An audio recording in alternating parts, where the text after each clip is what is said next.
Hello everyone, here we have another video. This one is Outfield player profiles, projections by Steamer as always. Something to say about Outfield is you really want to get your power from here. You also want to get some steals if you can. That's what makes a guy like Jacoby Ellsbury so good, is that he has the power and steals, much like a Puig. 100 pence, you want to kind of make a good little nucleus of outfield players that will get you that. And if you can't, then you just go for the studs that get you a lot of home runs. So that is just something to say.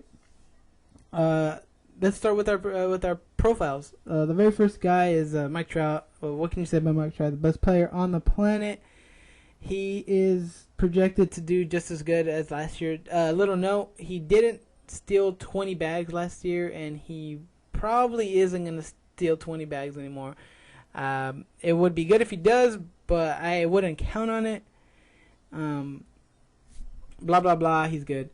Our next guy is Andrew McCutchen. He's boring in a good way. I mean, he hits 300. He hits 20 home runs. He steals 20 bases.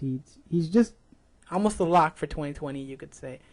The next guy is the guy with the most power in the majors, Giancarlo Stanton.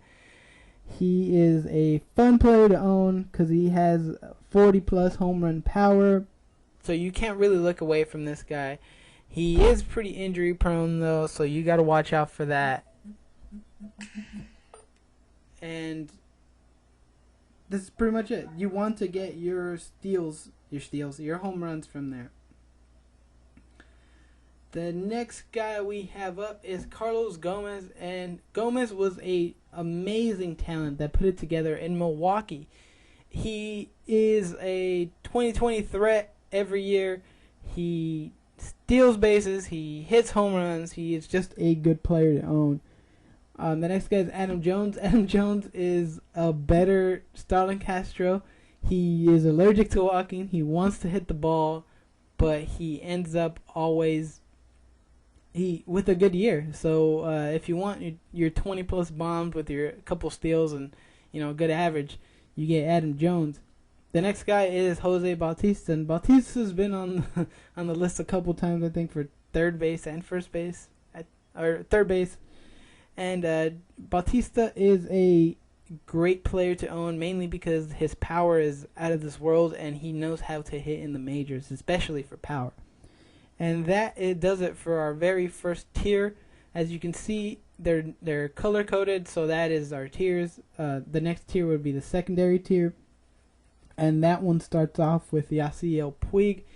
Yasiel Puig is still very young. He had a somewhat disappointing sophomore year, especially in the second half. But he has ridiculous upside. The next guy we have here is Jacoby Ellsbury, and playing in New York has helped him out with his home runs, especially because he's a lefty. He also steals bases, and he has a good average, and that is pretty much going to stay. Next guy is Justin Upton. He got traded to Petco, but it doesn't really matter. He has so much power that he can make that park look small. Steamer is projecting him to not hit 260, which I don't really understand. I would probably think he'd hit 280. He's probably one of the best acquisitions for the Padres. I mean, Matt Kemp was good and all, but Justin Upton's been healthy, and he's been as good, and he's still in his prime. Next guy is Hunter Pence.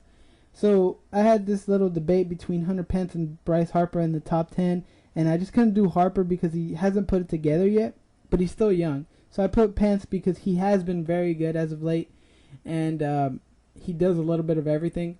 He has a good average. He hits home runs. He steals bases, and he's just a fun player to own. And you can usually get him at a discount where you cannot get Bryce Harper.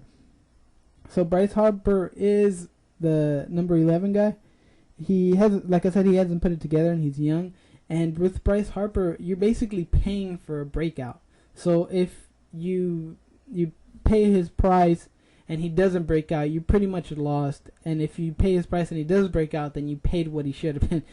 I mean, last year he was going in the first round, so that just goes to show you he is still very talented. He is still very young, but you either want to be there for his breakout and deal with him not having that breakout, and your season might be in the toilet, or you go with another guy and see him break out on their team, on another team. So you just never know with young players like that. Next guy is Michael Brantley. He had a huge year last year, 2020. The average is real, but is the power real? Is what I would ask myself. The steals are there as well, and he has this like contact swing. Just that the power went crazy last year, so we have to question that. Still, he is a pretty good player, and I still think he'll hit teens in power. Next guy is Ryan Braun, Mr. Boo Boo Thumb himself. He had a pinky injury last year, sapped his power, or was it the performance enhancing drugs? You just don't know with him. Steamer is projecting a somewhat bounce back year for him with 278 and 24 home runs, and he does steal bases as well, which is good. But I would rather have the next guy, which is Corey Dickerson. For the first half, everyone was talking about his fellow teammate, Blackman. Is it Justin Blackman? I forgot his name. Is he on here? No, he's not on here. For the first half, they were talking about Blackman, but in the second half, Corey Dickerson stole the show. He is the better prospect, and you should pick him like one. He plays in Colorado, which is pretty much all you need to say. Just like the next guy on this list, Carlos Gonzalez.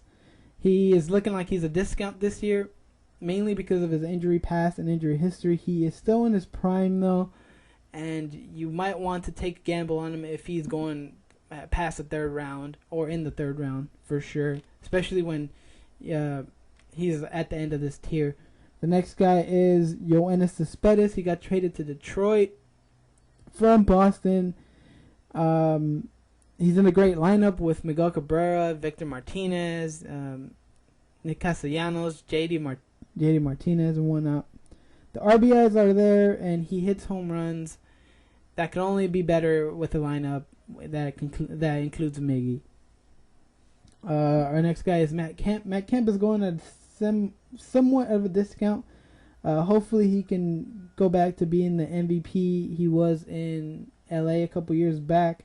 He had a monster second half last year. So just by that, it's looking like he might be able to extend that into this year. Right now he's going at somewhat of a steal, but if he starts doing good in spring training, that's going to bounce up. Our next guy is Nelson Cruz. He hit 40 home runs last year. Went to Safeco. Of course, he's not going to hit 40 there. He's still a good player though, and he's in a pretty good lineup, pretty decent lineup with Robinson Cano. So you gotta think he's gonna do pretty good.